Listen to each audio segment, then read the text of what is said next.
Hi guys, welcome back. आज की video ना स्पेशली उन स्टूडेंट्स के लिए है जिनका सिलेबस अभी तक शुरू भी नहीं हुआ या फिर बहुत कम शुरू हुआ है, या फिर जिनको डर लग रहा है कि हमारा तो 70-80% सिलेबस रहता है, 90% सिलेबस अभी तो रहता है, हम कैसे कंप्लीट करें, हमारे पास तो टाइम ही नहीं है। हाँ, मैंने तुम्हें कहा था ना कि 31 दिसंबर तक अपना सिलेबस कंप्लीट कर लें, तो आज की वीडियो में यही बात करेंगे कि बहुत कम टाइम में तुम ज्यादा सिलेबस कैसे कवर कर सकते हो, या फिर तुम्हें कैसे, तुम्हारी क्या अप्रोच होनी चाहिए कंप्लीट करने की। अब उससे पहले ना एक छोटी सी बात और, मैंने क्लास 12th के लिए एक 10 डेज वाली चैलेंज की वीडियो बनाई थी, तो तुमने सबने देखी भी होगी। तो बहुत सारे बच्चों को तो सही लगी कि ठीक है हम ये चैलेंज कंप्लीट कर लेंगे, बट कई सारे बच्चों का ना ये कहना था कि ठीक है ये जो चैलेंज है ये उनके लिए सही है जो स्कूल नहीं जाते, या फिर जिनका सिलेबस अभी कंप्लीट होने वाला है, या जिनको सिर्फ रिवीजन करनी है, या थोड़ा बहुत सिलेबस रहता है, उनके पास टाइम है। बट हम जैसे क्या करें जिनका तो सिलेबस ही का पता नहीं, अता पता ही नहीं है हमें, तो हम क्या करें क्या ना करें, या फिर हम तो स्कूल जाते हैं, हम इतना सब कुछ कैसे कर सकते हैं। तो तुम्हारे लिए ना मैंने एक सोल्यूशन निकाला है। तुम प्लीज मुझे ये काम करना, कमेंट सेक्शन में ना जो बच्चों मतलब जो चाहते हैं कि मैं तुम्हारे हिसाब से बनाऊं, मैं अपने आप को तुम्हारी जगह रखती हूँ कि मैं एक क्लास 12th की स्टूडेंट हूँ, अभी मेरा सिलेबस अभी कंप्लीट नहीं हुआ या बहुत कम हुआ है, या मैं स्कूल जाती हूँ, मेरे पास इतना टाइम नहीं होता और मुझे अपने लिए चैलेंज बनाना है 10 दिन का, 15 दिन का, और उसमें मेरी रिवीजन भी होनी चाहिए साथ साथ जो मेरा थोड़ा बहुत हो गया, या फिर मैं कैसे एक ही दिन में एक चैप्टर कैसे कंप्लीट करूँ। आपने तो लिख दिया कि इशू ऑफ शेयर्स को कर लो कंप्लीट, कैसे करें कंप्लीट एक दिन में, ये प्रॉब्लम है ना तुम्हारी। तो मैं तुमसे यही पूछना चाहती हूँ कि अगर तुम्हें, तुम्हारे लिए स्पेशली तुम लोगों के लिए जो ऐसे बच्चे हैं जिनका सिलेबस अभी नहीं हुआ, तुम्हें प्रॉब्लम आ रही है, हम इतना सब कुछ नहीं कर सकते चैलेंज में, एक दिन में आपने इतना सब कुछ लिख दिया, हम कैसे करेंगे। सही बात है, ये बिल्कुल मैं मानती हूँ तुम्हारी बात को। तो प्लीज कमेंट सेक्शन में बता दो कि तुम्हें चाहिए कि नहीं चाहिए ऐसी वीडियो, और अगर चाहिए तो कितने सब्जेक्ट तुम्हें करने हैं और कितने दिन में तुम कितना सिलेबस कंप्लीट करना चाहते हो। एक बार मुझे आइडिया दे दो, उसके बाद सोल्यूशन निकालते हैं, ठीक है। आज अब इस जो है वीडियो को शुरू करते हैं। ये जो टॉपिक है कि सबसे पहली प्रॉब्लम तुम्हारी ये होगी कि तुम्हें डायरेक्शन ही नहीं मिल रही, कि तुम्हें पता ही नहीं है कि सिलेबस कहाँ से तो हम करें, कहाँ से ना करें, क्या ना क्या पढ़े और क्या ना पढ़े। तो सबसे पहला काम तुम्हें अब क्या करना है, इस वीडियो के खत्म होने के बाद ही करना है ये काम। एक पेन पेपर लो और हर सब्जेक्ट के लिए तुम्हें करना है। सबसे पहले मान लो तुम सिलेबस खोलो अपना किसी भी सब्जेक्ट का, तुम कोई भी क्लास में हो, 11th में, 10th में, 12th में, जो भी है। तुमने मान लो, मैं 12th की बात करूँ, अगर तुमने अकाउंट्स का सिलेबस खोला अपना, तुम्हें पहले सिलेबस पता होना चाहिए। अब तुम उस पेपर पे 3 कॉलम बना लो, ठीक है, उसको 3 मतलब पार्ट्स में डिवाइड कर लो। अब तुम्हें क्या करना है कि अकाउंट्स का सिलेबस तुम्हारे सामने है, तुम्हें पता है कौन कौन से चैप्टर्स तुम्हारे आ रहे हैं, तुम्हें पहले कॉलम में लिखना है ऐसे चैप्टर को जो तुम्हारा बहुत थोड़ा बहुत हुआ है। अब तुम्हारे से मतलब ये नहीं है मेरा कि ट्यूशन पे हो गया या स्कूल में हो गया, देखो ट्यूशन और स्कूल में तो ऑलमोस्ट पूरा सिलेबस ही कवर होने वाला होगा, मैं वहां की बात कर रही नहीं, मैं सिर्फ तुम्हारी बात कर रही हूँ कि तुम अपनी सेल्फ स्टडी कितनी कर रहे हो। ऐसे चैप्टर लिखो फर्स्ट कॉलम में जो तुम्हारे बहुत कम, मतलब 30-40% तुम्हें आते हैं, कुछ ही टॉपिक्स आते हैं इस चैप्टर के और बाकी तुम्हें कुछ नहीं आता, ठीक है। ऐसे चैप्टर तुम्हें नोट डाउन कर लेना, इतना तो तुम्हें पता ही होगा। उसके बाद सेकंड कॉलम में तुम्हें लिखने जो चैप्टर्स तुम्हारे बिल्कुल भी नहीं, तुम्हें पता भी नहीं है कि ये चैप्टर भी तुम्हारे सिलेबस में है, ऐसे चैप्टर्स तुम्हें लिखने हैं कि तुम्हें नहीं पता क्या है क्या नहीं इसमें। तीसरा कॉलम ऐसा होगा तुम्हारा जिसमें तुम्हारे जो चैप्टर्स हो गए तुम्हें अच्छे से आते हैं, तुम्हारी स्ट्रेंथ है, तुम्हें हाँ ये आता है, हाँ ठीक है मुझे तो चेंज इन पीएसआर आता है, मुझे गुडविल आता है, हो गया, वो तुम्हें लिखने है थर्ड वाले कॉलम में। अगर तुमने इतना काम कर लिया तो अब तुम्हें डायरेक्शन मिल गई, तुम्हें पता लग गया कि मुझे क्या पढ़ना है क्या नहीं पढ़ना। क्योंकि पता है इस पॉइंट ऑफ टाइम पे ना बहुत सारे बच्चों की तो दिक्कत ही होती है, उन्हें समझ नहीं आता कि हम कहाँ से शुरू करें। ये चीज है, इतना टाइम वेस्ट हम कर देते कि कहाँ से शुरू करें, हमें नहीं पता कौन सा चैप्टर में करूँ कौन सा ना करूँ। ये चीज तुम्हें क्लियर होगी अब, ठीक है। जो चैप्टर्स तुम्हारे ऐसे हैं जो तुम्हें अच्छी तरीके से आते हैं उनको भी साइड करो, उनको हम छेड़ेंगे भी नहीं, देखेंगे भी नहीं, कुछ नहीं करेंगे, उनको साइड करो।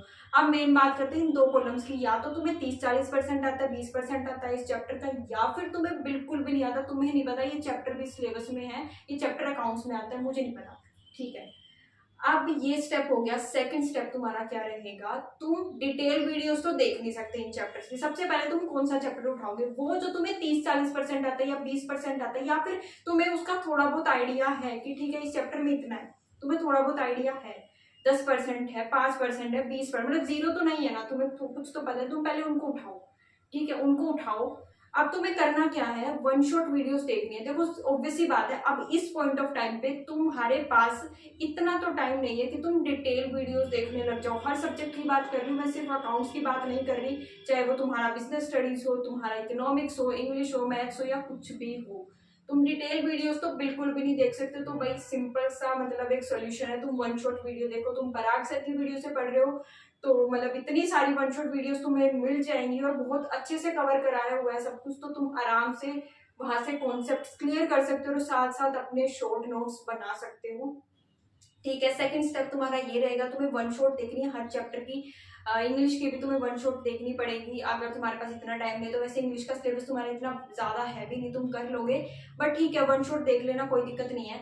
अब तुमने देख ली वन शॉट, अब बात करते हैं क्वेश्चंस की। क्वेश्चंस कौन से करें, स्पेशली अकाउंट्स वाले बच्चों को तो ये दिक्कत आती है ना कि अब डीके में तो इतने क्वेश्चन दे दिए, इतने हम कहाँ से करें।